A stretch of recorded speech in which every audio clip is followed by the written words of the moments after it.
All right, behaviorism. Behaviorism is really a strong critique of psychoanalysis. According to behaviorism, psychology should be a science. In order to make psychology a true science, we cannot study phenomena that are unobservable. Science only study observable phenomena.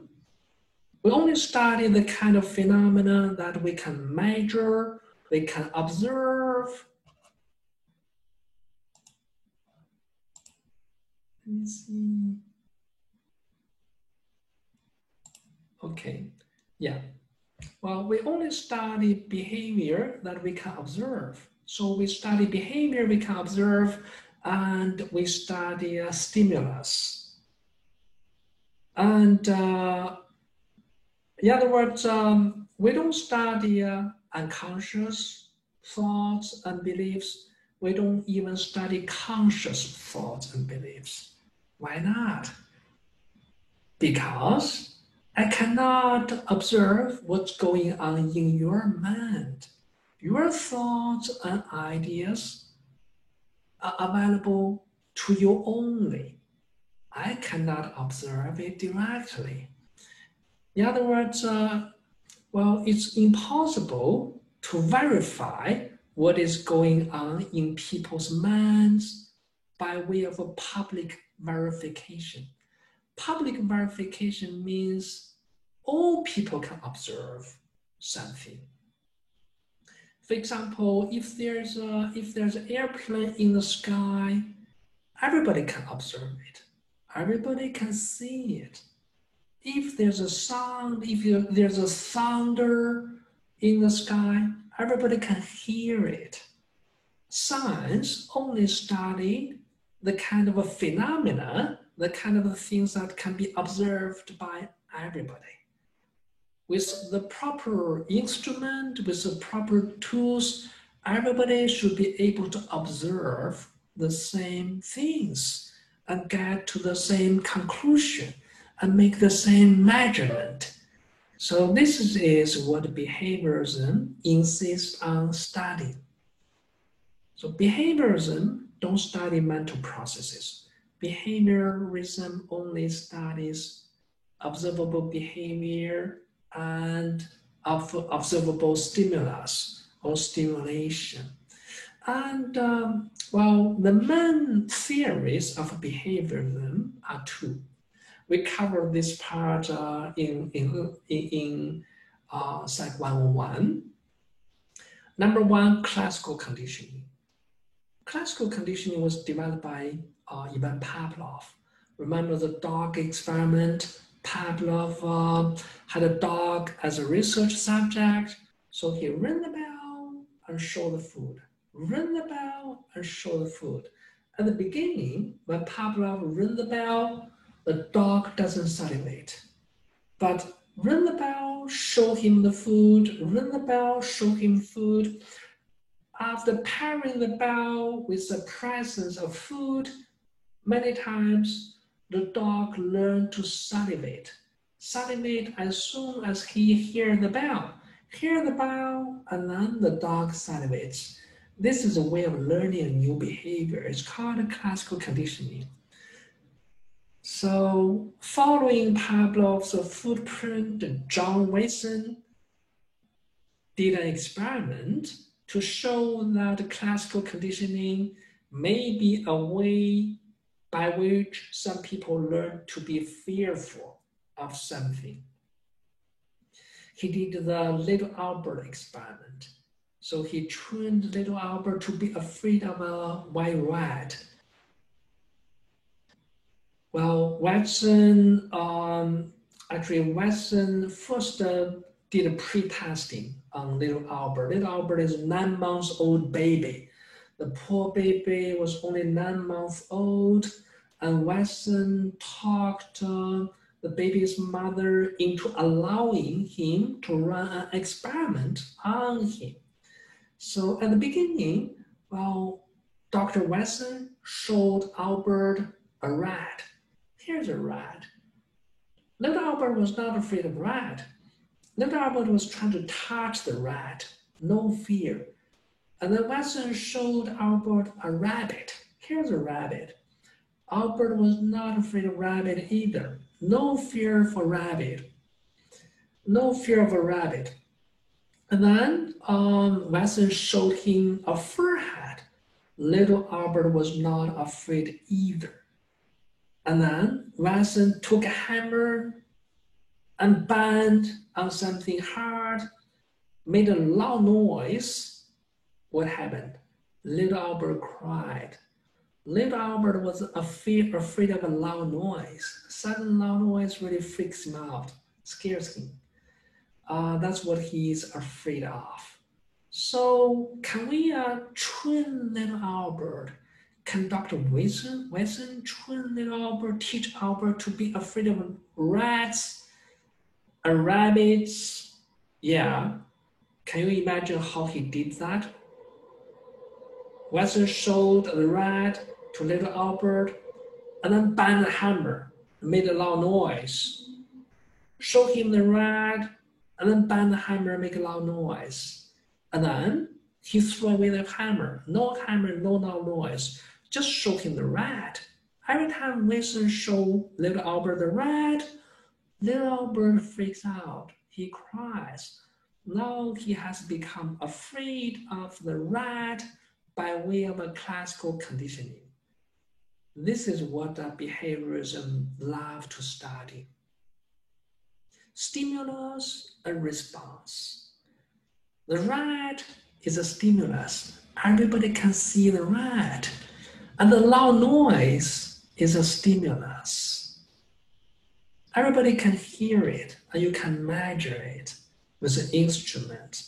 And then the response is observable. Crying can be observed by everybody. So behavioral study the relation between stimulus and response. This is what they believe is a scientific way of studying behavior. Classical conditioning is one important contribution of behaviorism, and then operant conditioning. Operant conditioning, the representative figure for operant conditioning is B.F. Skinner. B.F. Skinner developed an experimental instrument called the Skinner box. So he studied operant conditioning in the Skinner box. Basically, operant conditioning shows that reinforcement increases behavior. If you want to promote a desirable behavior, if you want to promote a behavior that you think is good, you reward it. If you want to eliminate a bad behavior, you punish it, or you withhold your reward. Reinforcement and punishment are used to increase behavior and decrease behavior. This is operant conditioning. Behaviorism has a strong, powerful influence on psychology. For some years, behaviorism was almost the only respected approach to psychology. But then a new trend, there was a new trend. So by the late 1960s, even before that, by the 1950s and the 1960s, some psychologists believe that behaviorism cannot explain all human behavior. Two approaches came up very strong. One is humanistic psychology. Another one is a so-called cognitive revolution. Well, behaviorism is a kind of a deterministic way of thinking about behavior. Behaviorism believes that human behavior is determined by the environment. Human behavior, what people do, how people act, is determined by reinforcement. If you punish behavior, it disappears. If you reward behavior, it increases. And it's called environmental determinism. Actually, psychoanalysis is also a deterministic approach. According to psychoanalysis, human behavior is determined by unconscious drive, by libido, by the id, together with the superego, together with in conflict with the superego. But the humanistic psychologists, they place more emphasis on individual. They believe that individuals have a desire or have a potential to self-actualize. And remember, in Psych 101, we talk about Abraham Maslow. Maslow developed this hierarchy of human needs. So people have a hierarchy of needs. The top of the hierarchy is self-actualization. You want to realize your full potential. Whatever talent you have, whatever potential, ability, strengths you have, you want to use it. You want to achieve your highest possible level of achievement. And you want self-respect. You want to feel good about yourself. You want to feel great about yourself. You want to have a peak experiences. You want to have the best possible life for yourself. And you want to contribute to society, to community, etc. So this is really different from behaviorism. According to behaviorism, while behavior is only influenced by reward and punishment, reinforcement, and only influenced by, shaped by classical conditioning, operant conditioning, humanistic psychology emphasizes self-determination, free will.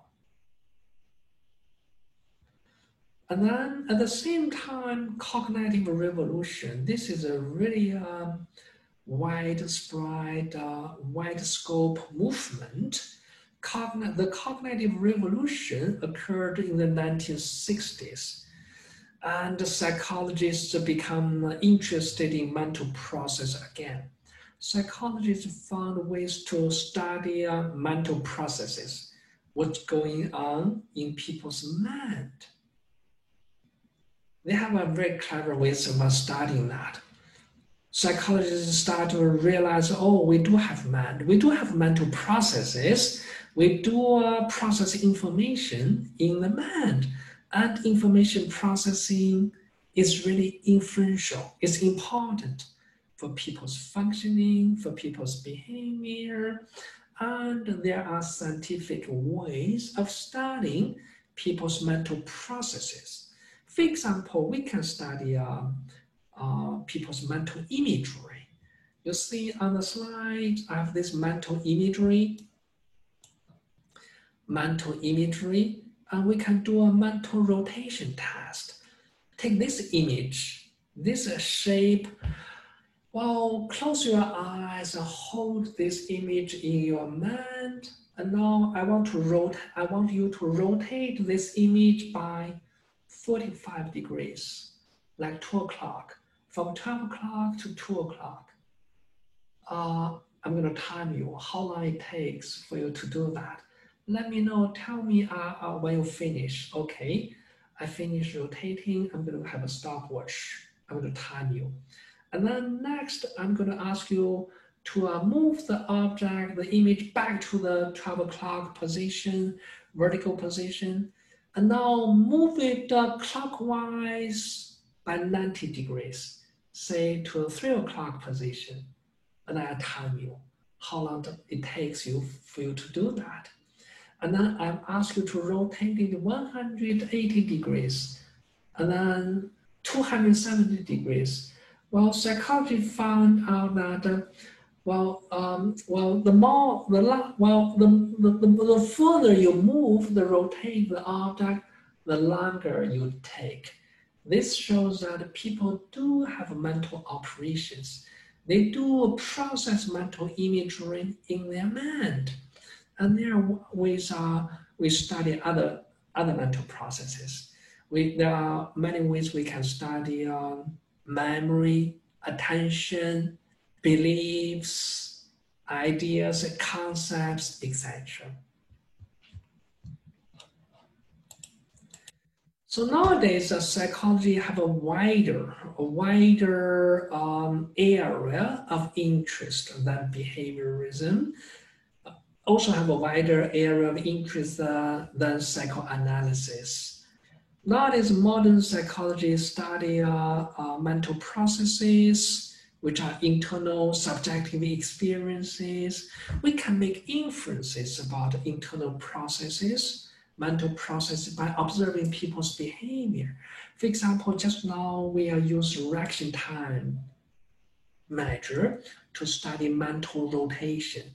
How long does it take you to rotate the image by 90 degrees versus 180 degrees? We can time you, we can measure your behavior, and from your behavior, we can make inferences about what's going on in your mind. That's one area psychology is really interested in. And then another way of another area of interest is behavior. Psychology studies human actions, and these actions can be observed and can be recorded. So modern psychology is a study of behavior and mental processes, both observable behavior and subjective experiences. That's a full range of the science of psychology nowadays. And there's also some new trends. For example, positive psychology is a new trend, a new approach, new subfield of psychology. For this part, we're going to cover the main finding of positive psychology when we cover abnormal psychology. Actually, it's opposite. It's opposite to abnormal psychology. Positive psychology studies human strengths, human virtue, and human happiness. It's a good contrast to mental disorders. Now, the last thing I want to explain is psychology's three main levels of analysis. Nowadays, most psychologists believe behavior is determined by three levels of influence. The first level is biological level. We talk about individual differences. Why are some people happier? Why are some people more outgoing? Why are some people are more intelligent? Maybe there are biological influences, genetic influences, mental structures, neurotransmitters, etc. This is one way we can explain human differences, biological processes. Another way of explaining human differences, another group of factors influencing human differences is psychological processes. For example, learning. Learning is a psychological process. Behaviorism has made a great contribution in how people learn, in explaining how animals learn new behaviors, new responses, and how humans learn new responses and behaviors. And psychological processes also include motivation and emotion processes, and also cognitive processes like sensation and perception, like reasoning, judgment, and decision-making. These psychological processes influence human behavior.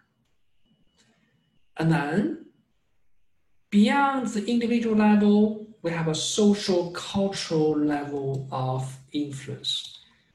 Many human behavior are determined by the environment. Think about nowadays.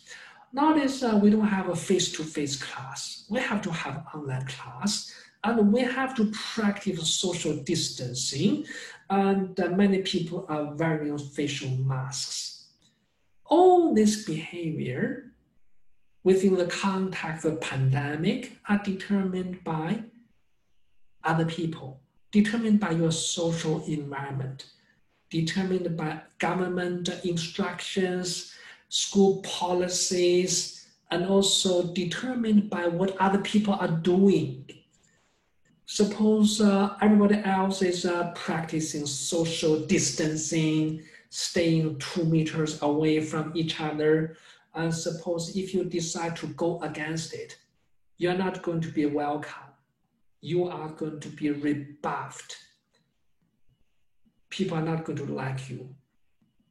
So behavior, many aspects of behavior is determined by social cultural influences.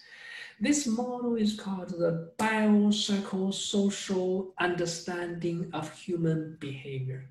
In order to understand any behavior, both normal and abnormal, we have to look at the 3 levels of influence. Are there biological factors influencing this behavior? Are there neurological problems involved? Physical illnesses, brain structure damage? That's the first level of analysis. And then we have to look at the psychological influences.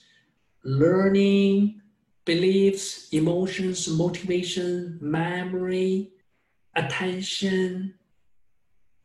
And then we need to look at the social cultural influences. Peer pressure, social norms, other people's expectations, social cognition, attitudes, group relations, etc. By looking at the 3 levels of influences, we can have a relatively complete understanding of human behavior. So this is a model agreed upon by most psychologists in understanding human behavior. Okay, that's all I have